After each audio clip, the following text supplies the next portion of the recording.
Hello student, आज आप लोग क्लास 11th में केमिस्ट्री की क्लास में पढ़ेंगे मोल प्रभाज्य। आप लोग पढ़ रहे थे विलयन की रस समीकरण विधि और उसी में पढ़ा था आप लोगों ने विलयन की सांद्रता ज्ञात करने की विधियां। तो आज आपको पढ़ाते हैं हम मोल प्रभाज्य। इससे पहले आपने नॉर्मलता, मोलरता आपने पढ़ी थी। आज आप लोग पढ़ने जा रहे हैं मोल प्रभाज्य। तो मोल प्रभाज्य क्या होता है कि जैसे मान लिया विलयन में दो अवयव आपके हैं ए और बी। मान लिया विलयन में दो अवयव हैं ए और बी और इनके मोलों की संख्या क्रमशः Na व Nb है। ए और बी है और इनके मोलों की संख्या क्रमशः क्या है?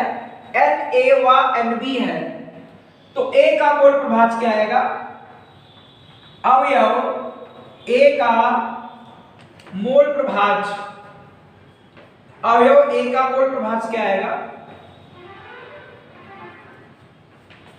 अवयव ए का मोल प्रभाज्य को x से लिखते हैं। तो x a बराबर क्या आएगा? इसी के मोलों की संख्या और नीचे आएगी कुल मोलों की संख्या। भाई किसी विलयन में a और b दो अवयव हैं, तो अवयव a का मोल प्रभाज्य बराबर क्या आएगा कि इसी के मोलों की संख्या और नीचे कुल मोलों की संख्या। निकालेंगे अवयव B का मोल प्रभाज्य बराबर क्या आएगा? B के मोलों की संख्या नीचे कुल मोलों की संख्या। इसका अनुपात कहलाता उस अवयव का मोल प्रभाज्य। तो आपकी परिभाषा हो गई क्या? किसी विलयन में उपस्थित किसी अवयव के मोलों की संख्या और विलयन में उपस्थित कुल मोलों की संख्या के अनुपात को उस अवयव का मोल प्रभाज्य कहते हैं। ठीक, कि विलयन में उपस्थित किसी अवयव के मोलों की संख्या और विलयन में उपस्थित कुल मोलों की संख्या के अनुपात को उस अवयव का मोल प्रभाज्य कहते हैं। ठीक, यहां परिभाषा लिखेंगे कि किसी विलयन में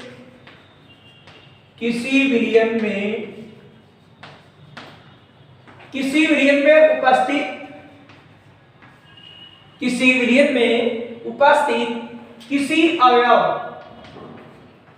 किसी अवयव ब्रैकेट में से चाहे वो विलेय हो या विलायक हो, उससे मतलब नहीं है। ठीक, विलेय या विलायक कोई भी हो, तो किसी विलयन में उपस्थित किसी अवयव के मोलों की संख्या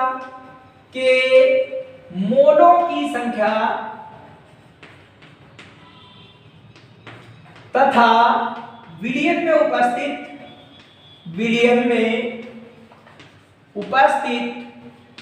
कुल मोलों की संख्या। भाई विलयन में जितने अवयव उपस्थित हैं उनके मोलों की संख्या और विलयन में उपस्थित कुल मोलों की संख्या के अनुपात को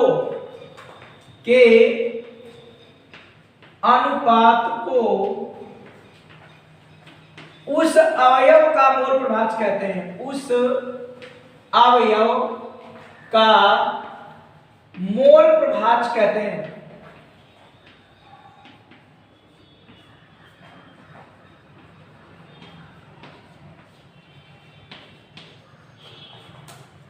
किसी विलयन में उपस्थित किसी अवयव के मोलों की संख्या और विलयन में उपस्थित कुल मोलों की संख्या के अनुपात को उस अवयव का मोल प्रभाज्य कहते हैं। इसे कैपिटल X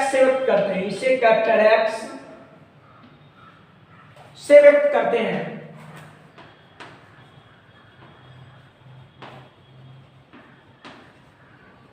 और ये मात्रक हीन राशि चूंकि एक अनुपात होता है। भाई इसका मात्रक मोल बिल्कुल कट जाएगा और जितने उधर पढ़े थे सभी के मात्रक थे। ठीक, कि मोलरता का मात्रक मोल प्रति लीटर, मोललता का मात्रक मोल प्रति किलोग्राम, नॉर्मलता का मात्रक ग्राम तुल्यांक प्रति लीटर। ठीक है, लेकिन ये मात्रक हीन राशि है। आप इसको नोट में लिख सकते हो कि मात्रक हीन राशि है। ठीक, कि किसी विलयन में उपस्थित किसी अवयव के मोलों की संख्या और विलयन में उपस्थित कुल मोलों की संख्या के अनुपात को उस अवयव का मोल प्रभाज्य कहते हैं। इसे कैपिटल X से व्यक्त करते हैं। यहां लिखते हैं यदि किसी विलयन में किसी विलयन में दो अवयव ए व बी उपस्थित है, अगर तीन हो तो सी हो जाएगा, तो नीचे बी प्लस सी लिखा जाएगा, या बी प्लस सी लिखेंगे। ठीक, यदि किसी विलयन में दो अवयव ए व बी उपस्थित हो तथा इनके मोलों की संख्या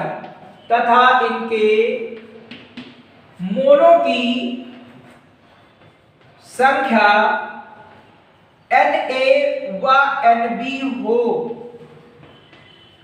तो अवयव ए का मोल प्रभाज्य और अवयव बी का मोल प्रभावी होगा। इनको क्या करेंगे, इनको जोड़ दीजिएगा, तो XA बराबर आपका आ जाएगा कि Na अपान Na प्लस Nb, और ये क्या आएगा आपका Nb अपान में आएगा Na प्लस Nb। इसमें लेंगे लघुत्तम कि Na Nb लघुत्तम, ऊपर आएगा Na और Nb, ये आपका XA, तो XA बराबर क्या आएगा, ये पूरा cancel out, sorry XA plus XB, XA plus XB बराबर, तो XA प्लस XB बराबर आपका हो जाएगा 1, दोनों को जोड़ देने पर आ जाएगा 1, दोनों को जोड़ देंगे तो आपका आ जाएगा 1। अब क्या करोगे, जब आप XA निकालोगे तो XA निकालोगे तो क्या आएगा 1 माइनस XB, जब आप XA निकालेंगे तो आएगा 1 माइनस XB, और जब आप निकालेंगे XB तो क्या आएगा 1 माइनस XA। यदि मुझे एक अवयव का मोल प्रभाग मालूम हो जाए तो दूसरे अवयव का मोल प्रभाग क्या करेंगे, एक से घटा कर ज्ञात कर लेंगे। इसका मोल प्रभाग मालूम 1 माइनस कर दीजिए, अगले वाले का मालूम, ऐसे ही। ठीक, तो ध्यान रखिएगा जब न्यूमेरिकल होंगे तो ये बातें बहुत ही काम आएंगी। ठीक, अब देखते हैं आप लोग, कल आपने पढ़ा था नॉर्मलता और मोलरता, इसमें रिलेशन पढ़ेंगे। ठीक, नॉर्मलता और मोलरता में संबंध, नॉर्मलता व मोलरता में संबंध। भैया नॉर्मलता बराबर आपने क्या पढ़ा था कि विलेय के ग्राम तुल्यांकों की संख्या, विलेय के ग्राम तुल्यांकों की संख्या, नीचे आएगा विलयन का आयतन, विलयन का आयतन लीटर में। भाई परिभाषा क्या है कि किसी विलयन के 1 लीटर आयतन में उपस्थित विलेय के ग्राम तुल्यांकों की संख्या को उस विलयन की नॉर्मलता कहते हैं, नॉर्मलिटी। तो नॉर्मलता बराबर क्या आएगा, देखिए विलेय के ग्राम तुल्यांक द्रव्यमान बटे तुल्यांकी भार, तो यहां लिखेंगे विलेय का द्रव्यमान,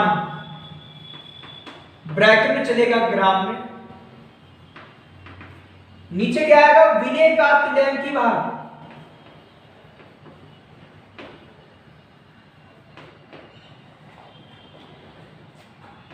और नीचे विलयन का आयतन लीटर में लिखा हुआ है, विलयन का आयतन का में लिखा है लीटर में। भाई यही आपने परिभाषा कल पढ़ी थी समीकरण में, ठीक है। या इसको ऐसे कर सकते हो और थोड़ा सरल कर लो, n बराबर आ जाएगा आपका विलेय का द्रव्यमान W, तुल्यांकी भार को E और आयतन को V, लेकिन लिखेंगे लीटर में नंबर 1। अब आपने मोलरता क्या पढ़ा था कि मोलरता बराबर आपने पढ़ा था कि विलेय के ग्राम अणुओं या मोलों की संख्या, ग्राम अणुओं या मोलों की संख्या, नीचे आएगा विलयन का आयतन, विलयन का आयतन लीटर में। तो ग्राम अणु या मोल बराबर क्या होता है, द्रव्यमान बटे अणुभार, यानी लिखोगे विलेय का द्रव्यमान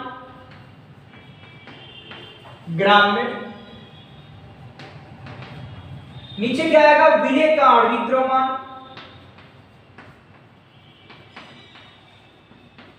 विलय का आणविक द्रव्यमान, गुणन क्या आएगा, विलयन का आयतन, विलयन का आयतन लीटर में। ये क्या मोलरता, तो m बराबर क्या आएगा, W, और ये आपका आणविक द्रव्यमान है, ठीक, बोलो कौन द्रव्यमान है, आणविक द्रव्यमान, तो इसको स्मॉल m मान लिया, और ये क्या दिया, विलयन का आयतन भी लीटर में। भाई ये W इसलिए मान लिया, विलयन एक ही है, उसी की नॉर्मलता निकालना, उसी की मोलरता निकालना है, तो विलय का द्रव्यमान तो समान होगा, विलयन का आयतन तो समान होगा, ठीक, दोनों को भाग कर दीजिए, समीकरण फर्स्ट डिवाइड सेकंड, आपका n नीचे आएगा पान में m, n बराबर क्या है, W बटे आपका आएगा E गुणे आएगा V, वो भी लीटर में, ये आएगा W बटे आएगा M गुणे में आएगा V का है में लीटर में।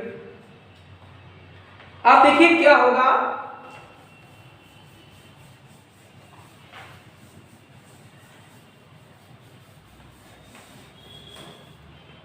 आपका क्या आएगा, देखो W W कैंसिल, ये भी आपका कैंसिल, आपका n बटे m बराबर ऊपर बचेगा 1/e और आएगा 1/m, m ये m ऊपर हो जाएगा m, ये हो जाएगा e, अर्थात एक रिलेशन बन गया कि नॉर्मलता अपान मोलरता, नॉर्मलता अपान मोलरता बराबर वो हो जाएगा आणविक द्रव्यमान, आणविक द्रव्यमान अर्थात और भार, और नीचे लिखा हुआ है क्या, E, E मतलब तुल्यांकी भार,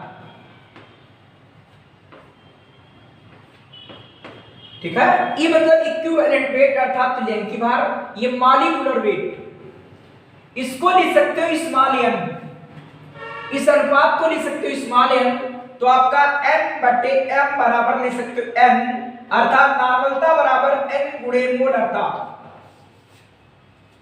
यदि आपको मोलरता मालूम हो जाए तो आप नॉर्मलता निकाल सकते हो सिर्फ स्मॉल n की सहायता से, जहां स्मॉल n क्या है, बताया था आपको कि अम्ल की क्षारकता, क्षार की अम्लता, यहां पर तुल्यांकी भार निकालना सिखाया था आपको इससे पहले, कि अम्ल की क्षारकता होगी, क्षार की अम्लता होगी, अगर कोई आपका लवण होगा तो कुल धनावेशों या कुल ऋणावेशों की संख्या होगी, तो जहां n क्या है, अम्ल की क्षारकता या क्षार की अम्लता, या क्या होगा, किसी लवण में उपस्थित, किसी लवण में कुल धनावेशों, कुल धनावेशों या ऋणावेशों की संख्या,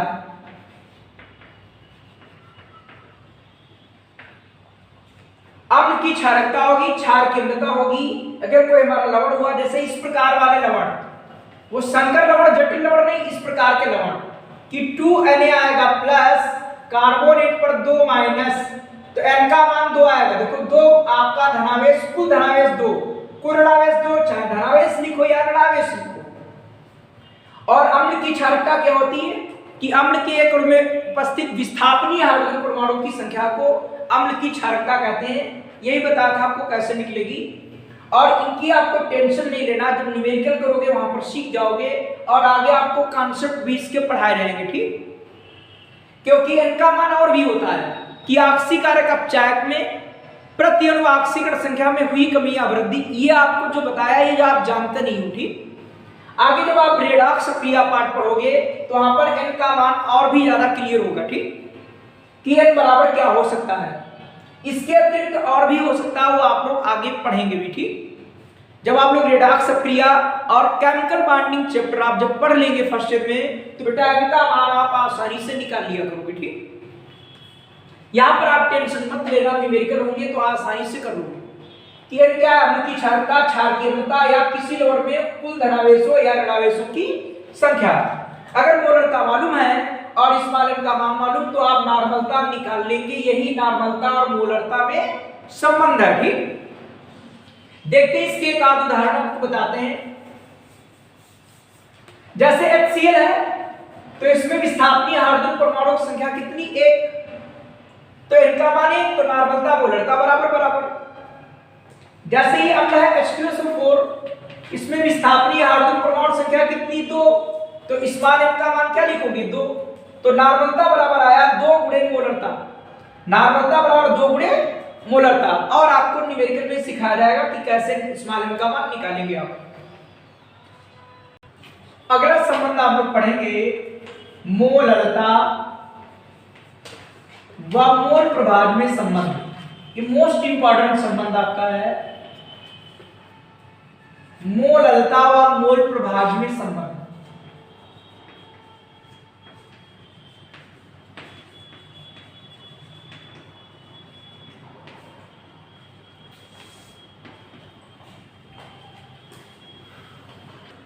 देखिए अगला मोलरता व मोल प्रभाव में संबंध। ठीक, तो मान लेते हैं कि माना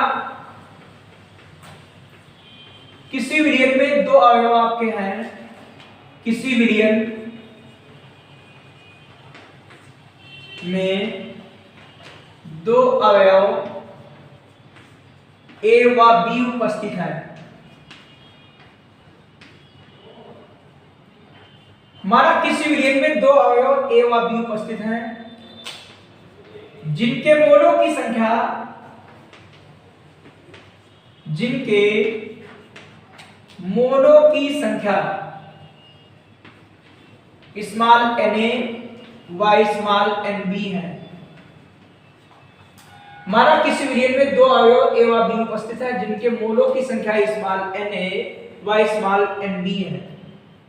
देखो अवयव A का मोल प्रभाव, अवयव A का मोल प्रभाव आपका आएगा XA। XA बराबर क्या आएगा आपका, Na, नीचे आएगा Na प्लस Nb। अवयव B का मोल प्रभाव XB बराबर क्या आएगा आपका, Nb, नीचे Na और Nb। ये समीकरण फर्स्ट, ये समीकरण सेकंड, दोनों को कर देंगे डिवाइड। समीकरण आपकी 1 और डिवाइड आपकी 2, दोनों को डिवाइड करेंगे, आएगा XA अपान XB बराबर, ये अपान वाला कट जाएगा, क्या बचेगा, Na अपान Nb, ऊपर बचेगा Na अपान में बचेगा Nb। यह आपका XA अपान में XB बराबर, ये विलय के मोलों की संख्या, ये विलायक मान लिया गया। ठीक, तो क्या आएगा WA अपान WB, सॉरी MB। भाई मोल बराबर क्या होता है, द्रव्यमान बटे अणुभार, या आणविक द्रव्यमान। ये A चल रहा तो A, ये भी आपका B चल रहा तो अपान में आएगा B।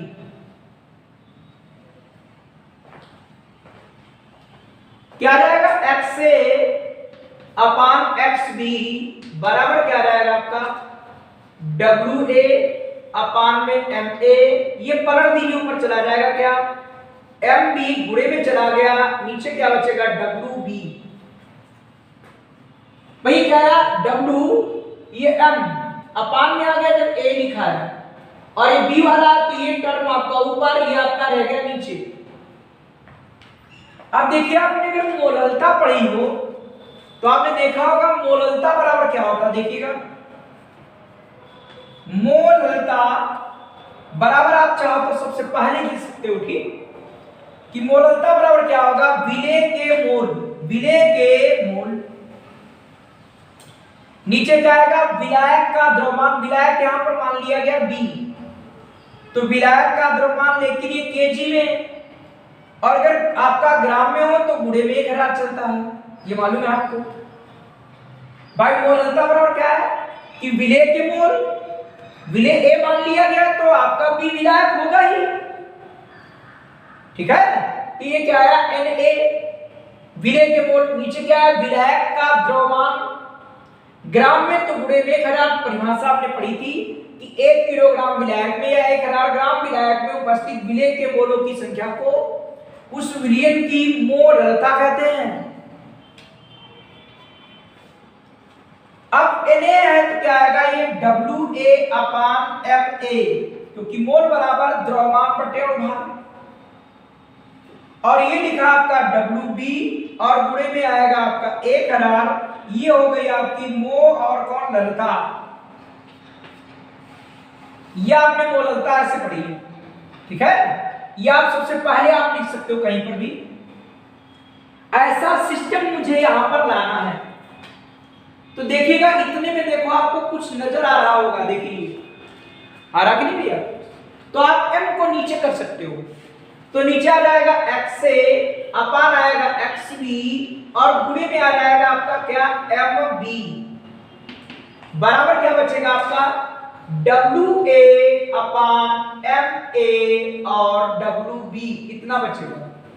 इसको इधर क्यों लाए आप, क्योंकि उधर मुझे मोललता का फार्मूला बनाना है, ठीक, क्या बनाना है, मोललता। अब क्या करेंगे, दोनों और 1000 से गुणा कर दीजिए, तो आपका रहेगा XA/XB गुणे में आपका MB और गुणे में आएगा आपका 1000 बराबर WA आएगा MA, ये WB और गुणे में आएगा 1000। और ऐसा आपने मोललता में पढ़ा है, कल आपने ऐसा मोललता पढ़ा है कि ये विलेय के मोल है, विलेय अगर ये माना गया तो बी विलायक होगा, और ये विलायक का द्रव्यमान ग्राम में तो गुणे में 1000, तो ये हो जाएगा मोललता, ठीक है। या यहां पर लिख सकते हो कि चूंकि मोललता बराबर ऐसा होता है इसलिए इसके स्थान पर मोललता ही हो गया, या उधर साइड में लिख सकते हो कि चूंकि मोललता बराबर ऐसा होता है इसलिए ये किसके बराबर हो गया, मोललता के। तो मोललता बराबर क्या आया, x से नीचे आएगा XB गुणे MB और गुणे में आपका ऊपर आ जाएगा 1000, तो आपका मोललता बराबर बन गया क्या,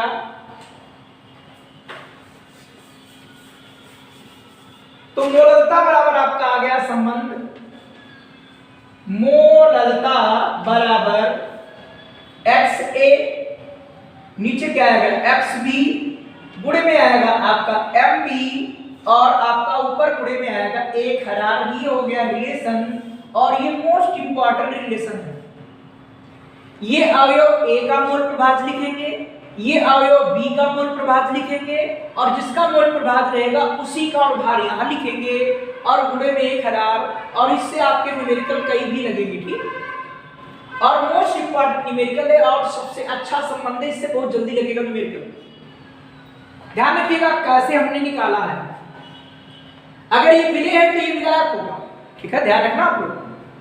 तो मोललता बराबर क्या हुआ, XA/XB गुणे में MB और क्या आएगा 1000। आप ये कैसे निकाला है कि A का मोल प्रभाग बराबर ये, B का मोल प्रभाग बराबर ये, दोनों को आप कर दोगे डिवाइड करने पर ऐसा आया। अब मोल बराबर होता है द्रव्यमान बटे अणुभार, द्रव्यमान बटे अणुभार, ये इसको पलट लिया, ये आपका ऐसा है, ये ऊपर चला गया। इससे देखा कि ये मोललता से कुछ मिलता है तो इतने भाग को हमने अलग कर लिया। अब मोललता बराबर आपने उधर बताया हमने क्या होता है, गुणे में 1000 चाहिए, दोनों और हमने 1000 से गुणा कर दी, 1000 गुणा करने पर ऐसा है, और जानते हो ये मोललता के बराबर है, मोललता आपने पढ़ लिया है, ठीक। तो रिलेशन आ गया, ये मोललता और मोल प्रभाज में संबंध आपका आ गया, ठीक। और इस पर आधारित आपको न्यूमेरिकल अगले वीडियो में कराया जाएगा।